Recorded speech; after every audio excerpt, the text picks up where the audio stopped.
welcome, Dr. Kaufman. Nice to be back. Welcome Thanks, back. Yeah, Welcome nice back. to be back. Thank you. We're here today to begin an oral history project. We have a lot that we would like to hear you just reflect upon, not only as your role here as president, but also just who you are as a person. So we're thrilled to have you, and it seems to just make sense to start at the very beginning. The very, very beginning. So just tell me a little bit about where you were born and when you were born and some of those early years. That's a rude question. I want you to know that. But I was actually born in Fort Lewis, Washington. My father was still in the Army after World War II in October of 1946. So I'm the leading edge of the baby boom generation. That generation that lasts from sort of 46 to 66, that 20-year cohort, now known infamously as the baby boomers. I was one of the leading members of. So, and then we lived there for a couple of years, and then my dad was still in the Army, and we went to Fort Bragg. We went to Washington. We went to Japan, as a matter of fact. So the very first things that I can remember are in Japan when I was 2 or 3. So my very first remembrances as a human being are of post-war Japan.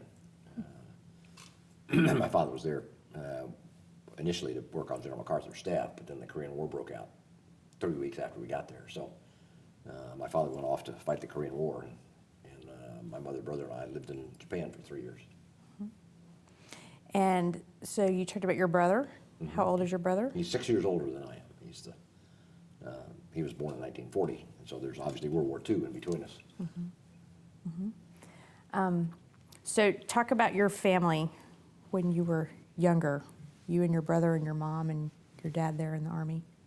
Well, there were just the 2 boys, but both my mom and my dad were from Brunswick, Georgia, in South Georgia, down on the South Coast, and both of their parents were from Brunswick, and so the family had a long history of living in South Georgia, and that was always home. No matter where we were in the world, Brunswick was always home.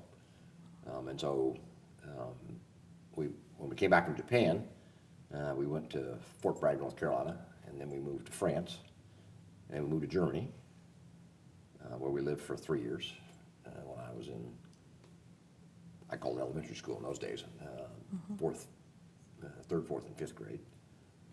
Came back to Fort Jackson, South Carolina, and my dad retired when I was 12, and we moved back to Brunswick full time.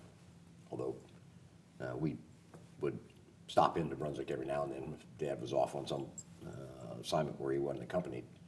So I grew up, spent a lot of time in the Glenn County public school system as a kid, on and off over the years. So it was always home. I mean, it wasn't strange because both my grandparents lived there. All my grandparents lived there. My cousins, aunts, uncles all lived there. Each of my grandmothers had 7 children, and so there were a lot of aunts and uncles and cousins. And so it was always home.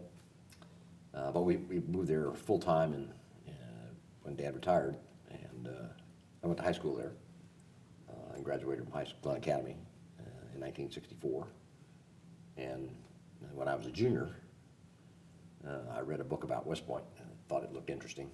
Shows you what happens when you read. And applied to West Point and to Georgia Tech, got into both, and went to West Point. So. What were your parents like? They were, they'd grown up in the Depression. They were Depression era young adults. My dad was born in 1909, and Mom in 1911, and so they were 20 basically when the Depression hit. And so that was the formative experience of their young life, obviously, and that attended the way they managed their money and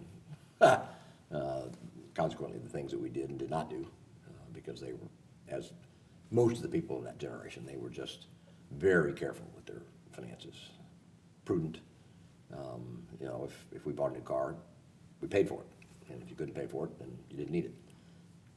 And that's just the way they were. So a very different model than perhaps today.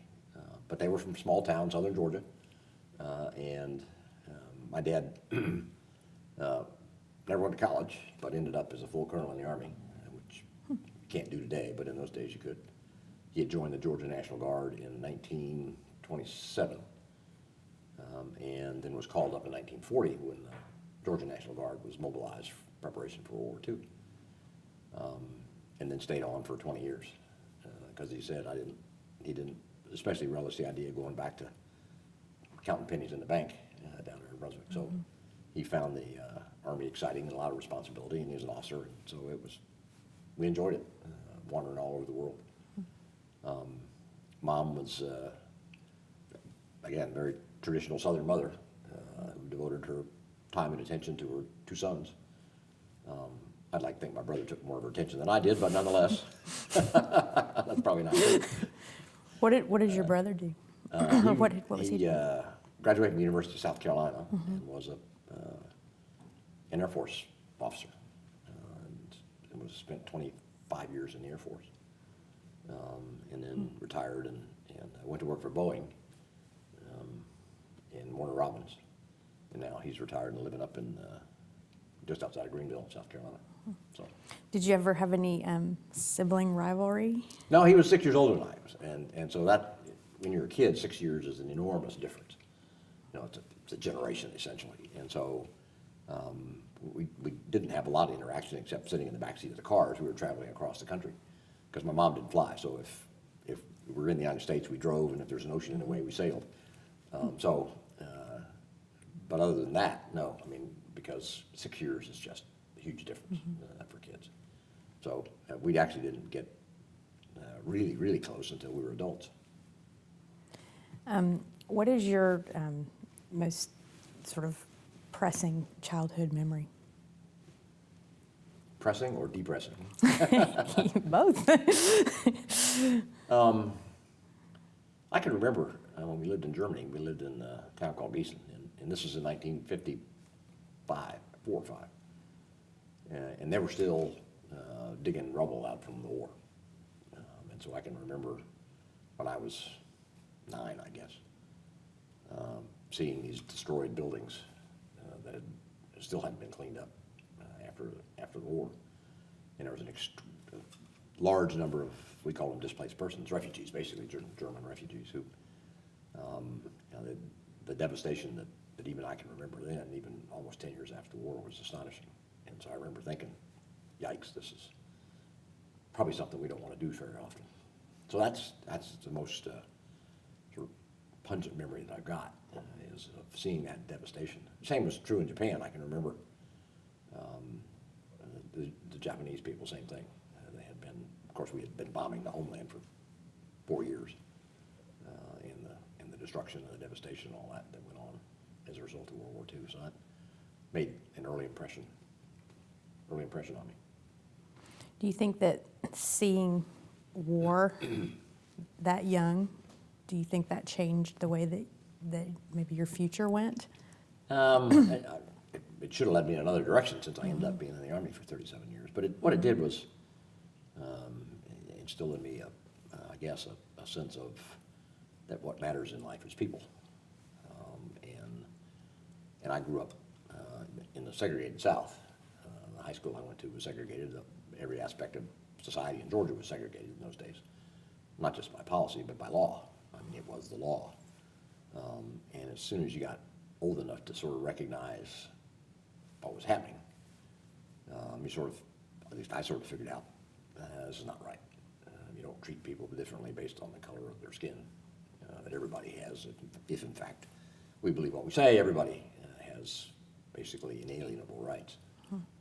And so that, I think, was a formative experience for me, is just having gone to Department of Defense schools when we were wandering around when my dad was in the Army, and they're all integrated, of course.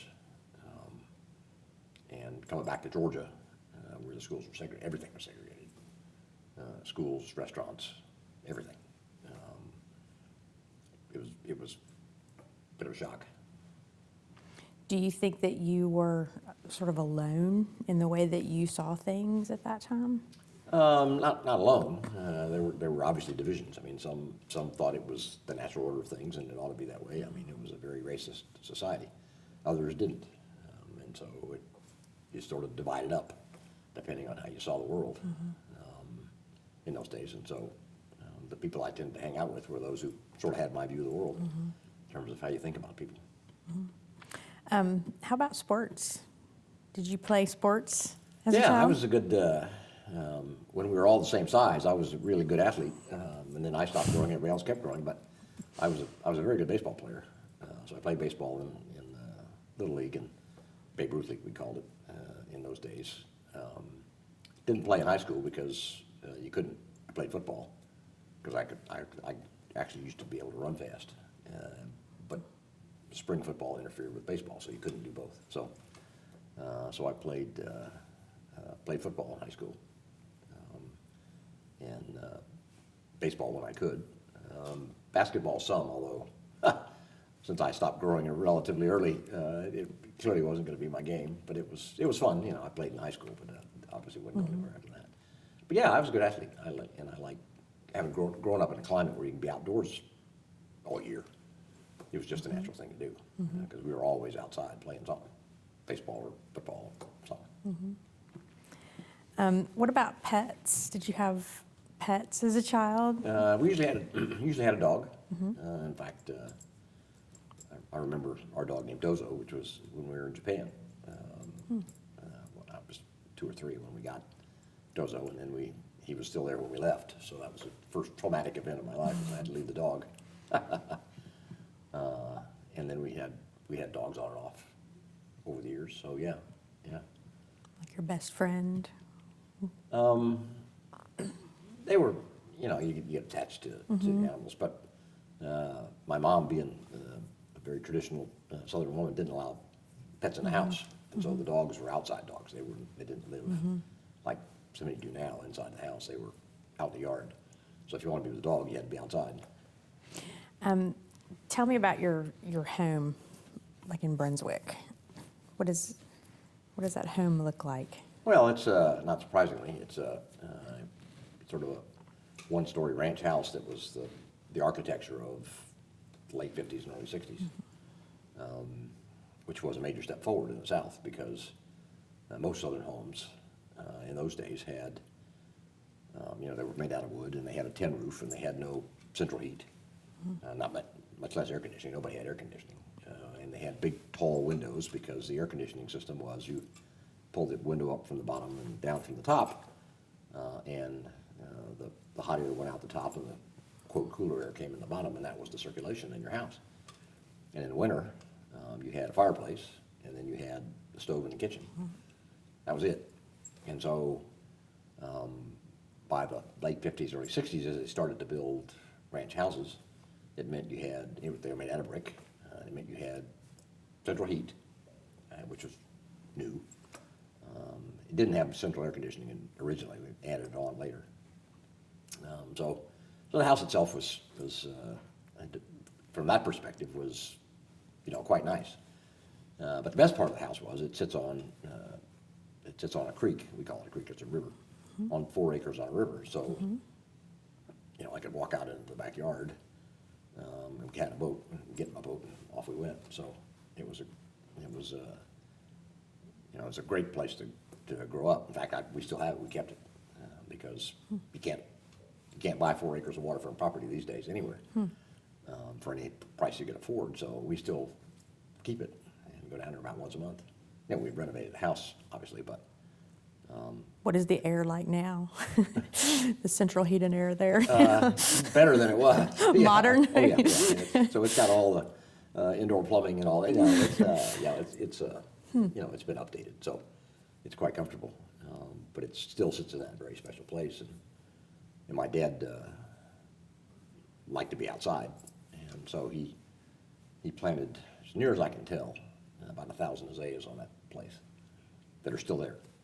And so my avocation is to go down there and tend those azaleas. And so in the spring, it's glorious. Is this the house that your grandparents also owned? No. Okay. No. Okay. Mom and Dad, he bought it right before he retired from the Army. Okay. How about as a student? What kind of student were you growing up?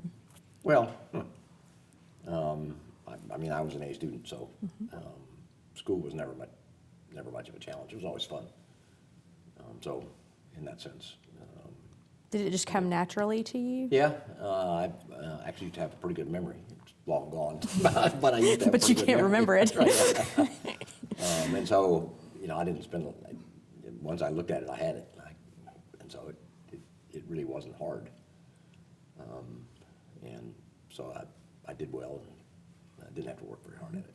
Any particular subjects that you just loved more than others? I like math, actually, and that was all because I sort of got it, and it was. But then as I got older, I had a couple of extraordinary English teachers in a row, and so then I got into literature, reading, and that sort of thing, and so that became sort of a co-favorite subject. Mm-hmm. Who do you think influenced you the most growing up? Oh, I suppose, like all kids, probably your parents, but because that's who you were with the most.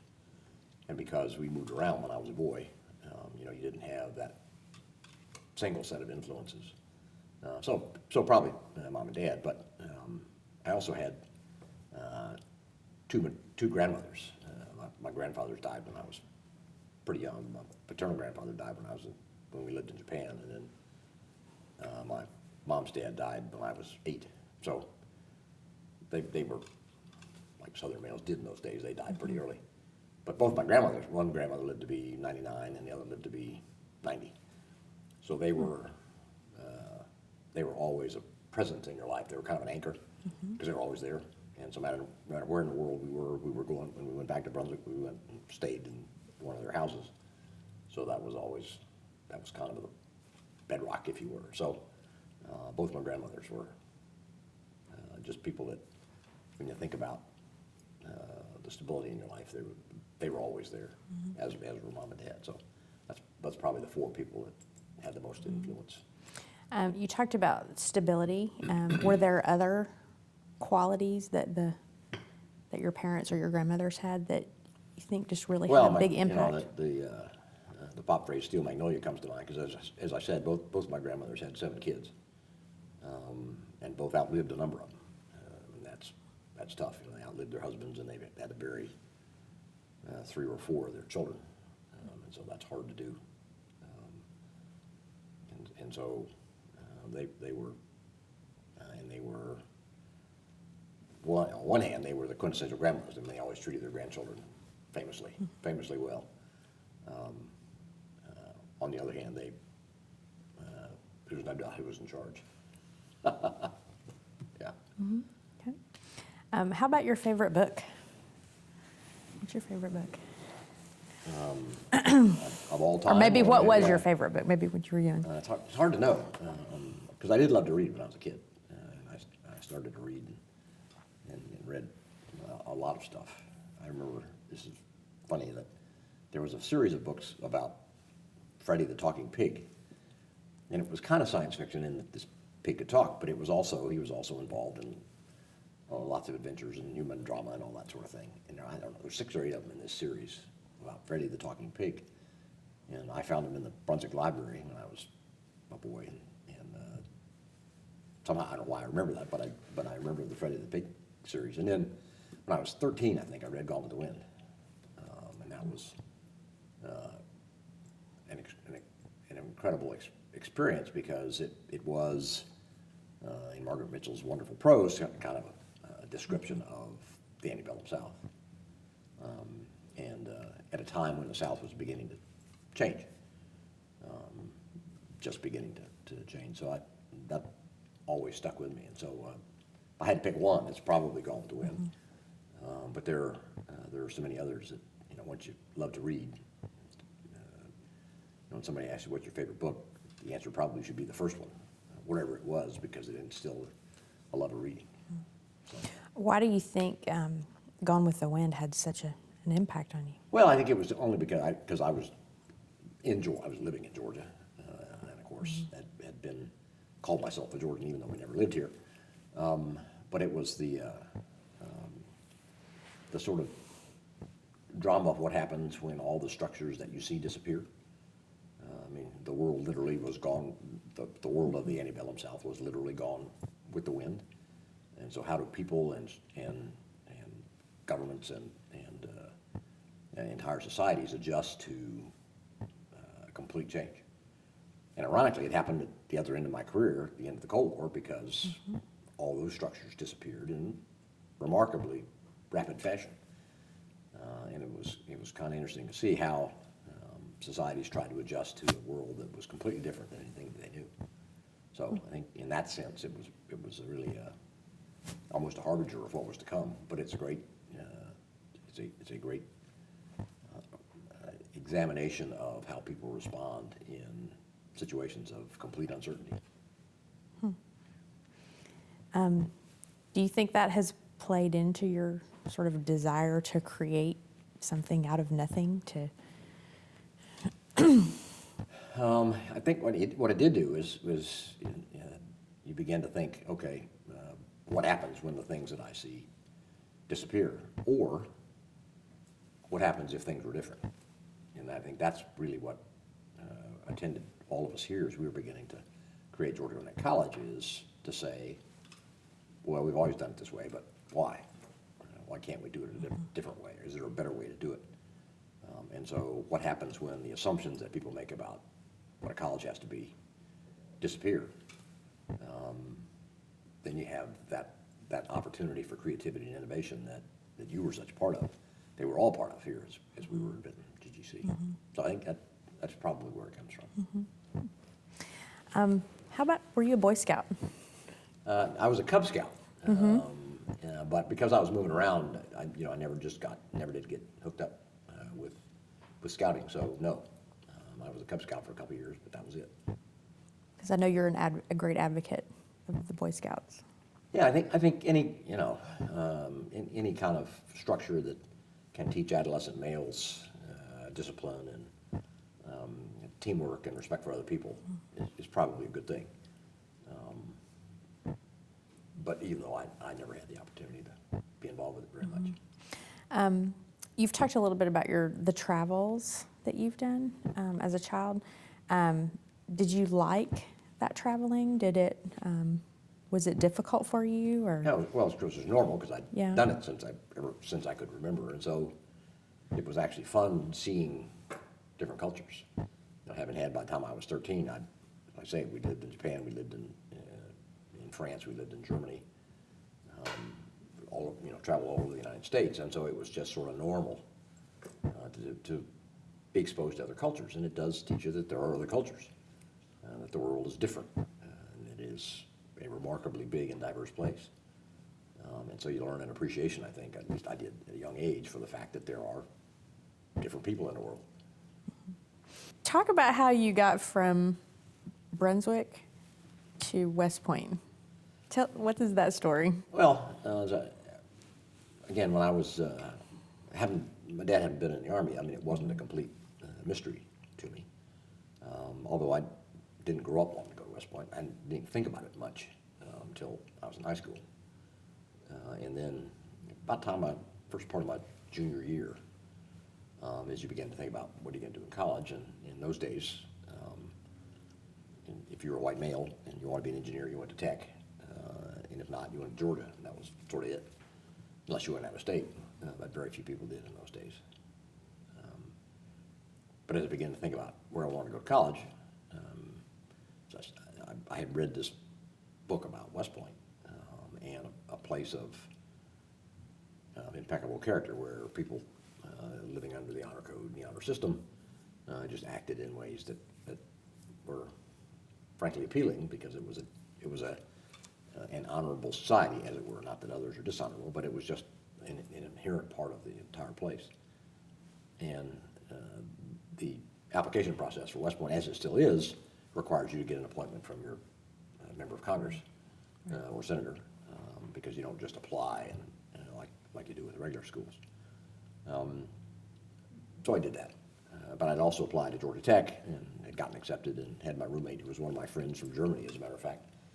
We kept up with each other, and we were still childhood buddies, and so we were going to be roommates at Georgia Tech. And I went to West Point, and he went to Rice, so neither one of us ended up going to Georgia Tech. But, and of course, it was a very different world in those days. I mean, there wasn't the pervasiveness of information like there is now. I mean, you sort of got the catalog, and that was it. I mean, that's about as much as you're going to find out about this place. And I'd never been there, and never did. First time I ever saw it was the day I enrolled, because you didn't travel like we do now. It's much more difficult. So you're having to make decisions in much greater circumstances of uncertainty, because you didn't have the access to information like we do now. So it was a great adventure, and I decided that I got the appointment from my congressman, and decided to take it. So, there was no question about going to college. It was just a question of where. So, Why do you think you picked West Point over Georgia Tech? I think it was exotic. It was just a prestigious place, but it was kind of had this mystique about it, and how young people make decisions. You don't have any idea what the criteria are, but it had a fine academic reputation. It was a great school, fine academic reputation. Sort of, back in 1964, I mean, World War II had only been over 19 years, and so all the great people of World War II were still around, and a goodly number of them were West Point graduates, and so it had a cachet and a presence in American society that was, pretty imposing and pretty impressive. So I thought, if I can get in, I'll go there. So that's what I did. What about your brother? What had your brother done? He went to the University of South Carolina, because we were right when Dad was retiring from the Army is where he was stationed, and we lived in Columbia. And when he graduated from high school, and so he applied to the University of South Carolina, and is still an ardent Gamecock fan, lo these many years later. What about your wife, Catherine? When did you meet her? Well, Catherine, of course, is also from Brunswick, and her mother was the principal of the White Elementary School in Brunswick, which was unprecedented because there were no women executives in education. And so for a woman to be appointed as the principal was really an extraordinary achievement. And so, but anyway, her mom was the principal of the White Elementary School there in Brunswick, and because we would stop in there occasionally. I went to her school 2 or 3 times on and off over the years when I was in grade school. And so I knew her mom very well. And Catherine and I, because her maiden name is Kennedy, and you put people alphabetical, and so Kennedy and Kaufman. So I mean, we were always sort of right next to each other. So I've known her since I was a kid, when we had our first date in 1970. What did you do on your first date? Well, when you live in Brunswick, there's not a whole lot of choice, and so we went to the movie, and then went out and had dinner, and that was it. I mean, that's small town southern Georgia. That's about it. In December, it's not cold, but it's kind of cool and dark. So that was it. But it was, and the rest of the story is because it was right at Christmas and New Year's. When I called her for a second date, she said no. She was teaching school in Orlando in those days, and she said, "No, I'm going back to Orlando for a New Year's party. So, see you later." And we had made arrangements because I was commanding a cavalry troop at Fort Meade, Maryland. She came up and visited me in April. It was actually the next time I saw her, Easter. So there were 3 months between dates. So when did you guys end up in the same city where you were actually dating each other, or as it was? Never. No, never. In fact, as I tell the story, I had to marry her just because I was spending so much money on plane tickets. Because by then I was assigned at Fort Knox, going to a school there, and she was still teaching in Orlando, and so I was schlepping back and forth, and one of those long distance romances. And so I'd see her probably every 3 weeks or a month, something like that. So I think not very romantic, but I think we were just having a telephone conversation and said, this is silly, why don't we put a stop to this? And get married. And get married. And so, and this was in about, probably August or September of '71. And because of my school schedule, we got married December 29th of 1971, because I was on break from Fort Knox. So we were never in the same city. And where did you guys live initially? At Fort Knox. Okay. In Radcliffe, Kentucky. We had a basement apartment that I managed to find. And we were only there for like 6 months, and then we went to Massachusetts, but who cares? You know, we were newlyweds, didn't matter. Basement, like good. Good. Tell me a little bit about the military. Did you plan to spend like your career in the military? Was that always what you had in mind? Nope. Yeah. Now, I will say that generally I was open-minded about it. I mean, I never said, I'm absolutely going to get out when my commitment, which is 5 years in those days, that was up, nor did I say, I'm committed to this for the rest of my life. What I said was, as long as the Army continues to give me the kinds of developmental opportunities that I find interesting and challenging, why not? And so it did. And so after I came back from Vietnam, I commanded my cavalry troop, and then the Army sent me to graduate school at Harvard for 2 years. And then we went to, and so that was really the first place that Kaufman and I were really living together. I mean, we'd been married for 6 months when we got to Boston, and that was fun. You know, being newlyweds, living in Boston, and I wasn't responsible for anything except going to school, which is pretty easy. So, you know, that part was fun. And then I went to West Point to teach, and that was. And we got out of there in 1970. I'd been in the Army for 10 years at that point. And that's really the decision point based on the retirement system in the military services. If you're going to go, you got to go. Because after that, you're giving up too much of your investment in your retirement system. So we talked about it and had a couple opportunities. I'll tell you that story if you're interested. But Sure. But then I went to the 82nd Airborne Division, and I had fun. And so the answer to your first question is, I mean, there were always interesting opportunities and growth and responsibility and all that sort of thing as I went along. And I got to do what I love to do. I got to go to school, which I wanted, was important, to graduate school. I got to teach, which I liked, and I got to play soldier, which I liked too. So the Army kept letting me do things that I liked. Why would I quit? Other than the fact we didn't make any money, which Catherine reminded me of frequently. In fact, it's a true story. In 1978, we were home during the summer before we went to Fort Bragg. Fort Bragg. And my two roommates from West Point, who were working at that time for an oil company, and we're traveling, and we're on a plane and stopped, the private plane, they stopped in Brunswick to refuel. And they called me that day, and they were going to want to come talk about, you know, some things they wanted to do.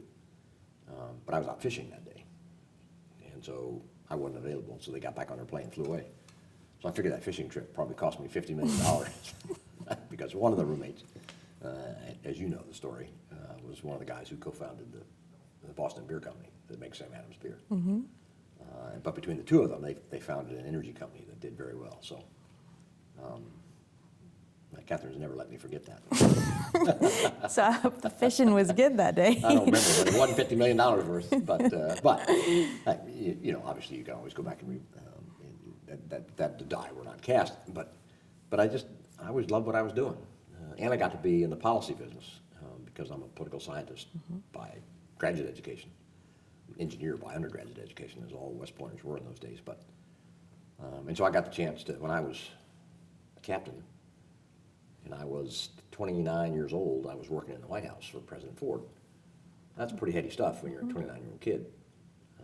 And then did it that was 76. And then in 77, I stayed on and worked for President Carter. So, you know, when you're basically a kid, having those kinds of opportunities, you think, wow, it's okay. What did you do for President Ford? I was on his National Security Council staff and doing nuclear weapons. One of the skills that the Army taught me was to be a nuclear weapons employment I specialist. started to say, what does doing nuclear weapons mean? Can you expound on that? Yeah, well, in those days, well, one, you have to account for them because we had literally thousands and thousands and thousands of nuclear weapons of all kinds, not just intercontinental ballistic missiles, but the Army had nuclear artillery shells. We had nuclear landmines. I mean, the United States military had just extraordinary range and number of atomic weapons, nuclear weapons. And so managing all that was important. And we had begun to be engaged in the strategic arms talks with the Soviets. And so that was the beginning of that process as we began to think about, okay, how do we really manage these things? So I did defense programs for President Ford and for President Carter. That's what I do. I'm in the defense business. So it was interesting stuff. It's a little scary when you write a memo and the next guy who reads it is the President of the United States. You think, uh-oh, I better pay attention to what I do. You didn't have spell check either. No spell check. Okay, so yeah, it was fun. And so, but even then, going to, as I said, when I left West Point, I stopped and I did a special project for the Secretary of Defense. And then I went to the 82nd Airborne Division and basically was a paratrooper. And so there was a very different kinds of experiences, but that was the attraction, was they're very different. You have to keep doing the same thing over and over and over again. And I like that, so. I want to go back and talk just a little bit about the Vietnam War. I'm assuming you were drafted to go to the war. Well, I graduated from West Point in 1968. Okay. It was the height of the war, and so we all knew which way we were going. So drafted, I suppose. Right. No, I actually, we all got sent there when we graduated. Right. Yeah. Right. Talk about that experience from when you're heading over there and what you experienced there. Well, the first realization, because you really don't think about it, you're on the plane headed that way, and you think, I could get killed doing this. But I was 22 when I got there, and was responsible. I was in the 11th, I'm a cavalryman by military occupation, and so I was in the 11th Armored Cavalry Regiment, and I was a platoon leader, and so I was responsible for 40 men and 10 armored vehicles. And that's, a lot of responsibility in combat for a 22-year-old kid. So in that sense, it was exhilarating.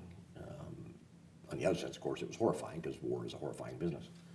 And so, you live in the most primitive conditions you can imagine. We lived in the jungle for a year. And so you live outside. There's no electricity. There's no running water. There's no hot water. There's very little hot food. Everything you own, you have in a little can about that size. And you live on an armored vehicle. And so at night, we all take turns doing guard, so you went for an entire year and never got more than 4 hours sleep in a row at any one time. And so it's exhausting. People that for whom you're responsible, your soldiers get killed and wounded on your watch, and that part is hard. You never lose that. You never forget that. So that part of it is lifelong in terms of the effect that it has on you. But it was, it didn't take us long to figure out down at our end of the food chain in Vietnam that things weren't going well. That the government of South Vietnam did not have the legitimacy with the people of South Vietnam that it needed to have if it was going to prevail. Because the American Army couldn't, quote, win that war for the South Vietnamese. They had to do it. And the only way they could do it was by building legitimacy with the people who said, no, this is how we want to be governed. It didn't do a very good job of that, frankly. And so when after the Americans sort of withdrew, in the early 70s, it was, and the North Vietnamese were pretty determined to mount an invasion. They just didn't have the resilience and the support of the people to survive. So that in no way detracts from the service and devotion and bravery of the Americans who fought there.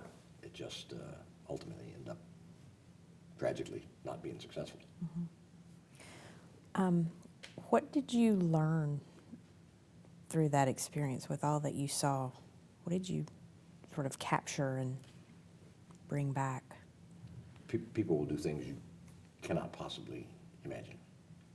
On the good side, people will perform acts of heroism and bravery for another soldier that you couldn't possibly order them to do it, but they'll do it because that's who they are. That's the kind of thing that they do for each other, and that's how people operate in those environments. It's not for God and country. It's for each other. It's for the members of your crew on the armored vehicle, for members of your platoon.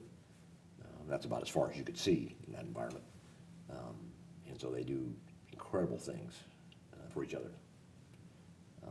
You also see on the other end of the spectrum, you also see acts of incredible cruelty for innocent people who are killed and maimed in horrible ways just to make a point, a political point, which is also something that stays with you. But so you see the full range of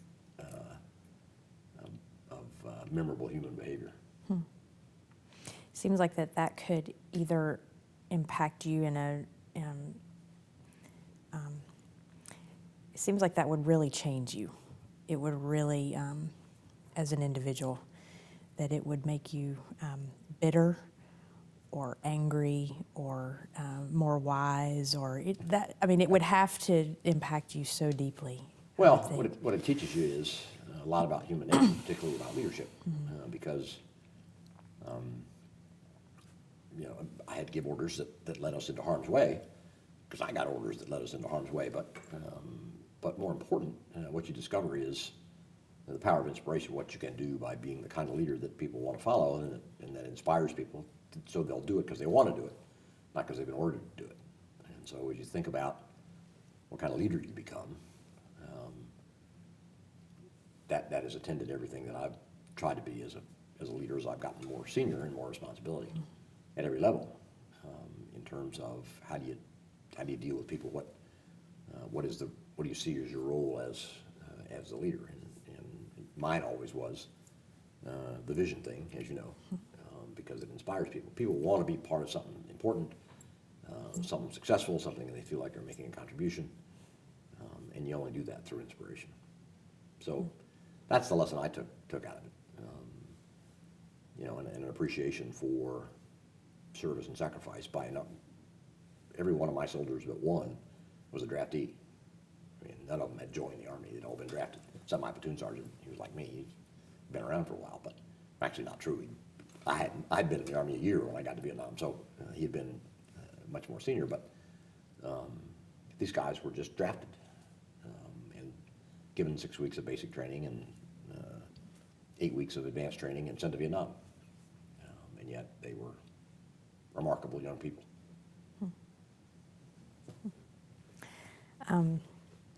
Who was your military hero? I don't remember as a kid having one, but as I got old enough to read and think about these sorts of things, Dwight Eisenhower emerged as a guy who I thought was a remarkable leader because of what he did in putting together and holding together a coalition of very fractious allies in a very difficult circumstance. And so he ends up, through the power of his really ability to inspire people, holding these characters together. And the more we know about their personal interactions, the more my respect for him has grown. And he was a guy, even when he was president, who gave the impression of, people always thought that Ike was kind of hands-off, but in fact, he was very much in charge and hands-on. It's just his way of doing it that got things done without being all about him, which I always thought was admirable. It's about getting the job done, doing what you need to do, accomplishing your mission, not about who gets credit for it. And I always found that admirable. And I had, when I was a plebe, I think freshman at West Point, at the end of my plebe year, this was 1965, June of 1965, just before graduation. Well, President Eisenhower was the West Point class in 1915. So anyway, I was standing, his classmates had donated a fountain to West Point called the Eisenhower Fountain. And I was standing next to the Eisenhower Fountain, which was on a road, the only roadway at West Point in those days, when I saw a staff car coming toward me that had a little red license plate on. When you're general, they give you a little red license plate, and it had 5 stars on it. I thought, uh-oh. So it pulled up, stopped, and I'm looking around thinking, I can't run now. It'd be a little obvious if I take off running. Out stepped Dwight Eisenhower, followed by his classmate, Omar Bradley, both of whom were 5-star generals, of course. So I'm thinking, no, I'm nuts. But anyway, he came over and, the usual, who are you and where are you from? And it could not have been more gracious than the two of them. So I actually had the opportunity to meet President/General Eisenhower when I was a cadet. And then after the pleasantries, I did my best about face and off I went. Having survived that, thinking it's only going to go downhill from here, so I'm out of here. But that's the kind of people that you sort of run into at West Point. I mean, I always remember that experience. But even before that, I had begun to have a sense for, because you take a lot of military history when you're at West Point, so I began to have a sense for what he had done that was much less publicized, perhaps, than the George Pattons of the world, who are much more visible and make it more about them. Now, Patton did it deliberately because he wanted to, that's how he went about trying to inspire his soldiers. But Ike was just the opposite. Certain parts of Vietnam where we were rubber plantations. And our job, we were along the Cambodian border, and our job was to interdict the North Vietnamese trying to infiltrate down from Cambodia into South Vietnam. And they were very good about planning. They had standard Soviet anti-tank mines, and they were very good about hiding them. And I was very good about finding them, so I ran over a bunch of them. So the first time, we were chasing some bad guys, and my vehicle, my track ran over a landmine, and boom. And it just, fortunately, all it did was kind of knock me silly. It sort of blew me up in the air, and I just came back down in a heap, and it was in the vehicle. But we were chasing bad guys. So I got out of my vehicle, ran over, jumped on another one, and went about another 100 yards, and hit another one. At the same time that the vehicle next to me hit one. And so I got shrapnel from that, plus, as near as I can tell, the shock wave met right in the middle of my head, because it sort of knocked me loopy. But I got shrapnel. And then in November 1969, we were looking for a major headquarters in an area called War Zone C, which is along the Cambodian border there, between South Vietnam and Cambodia. And we found them. And because I was a platoon leader, my platoon was out front, and we ran into some ill-tempered North Vietnamese units, and I got I got shot in the elbow. My elbow got shattered by a bullet. So, as the Michelob commercial used to say, some days are better than others. Wow. Well, appreciate your service. So tell me, after you left West Point, you're in Vietnam, then you came back. Start from your homecoming and where you went from there. Well, there were no homecomings in those days.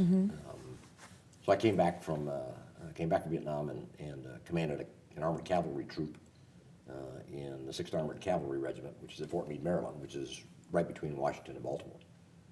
So I did that for a year, and then the Army sent me to what's called the Advanced Course. It's where they train you to be a battalion staff officer and a battalion commander. So I was at Fort Knox for a year, and then when I had left West Point, because the faculty at West Point are primarily young military officers who the Army sends back to graduate school to get a master's degree, and then brings back to West Point to teach for 3 years, and then sends you back to the Army. I mean, that's how the Army educates its young officer corps, and then returns them to the force.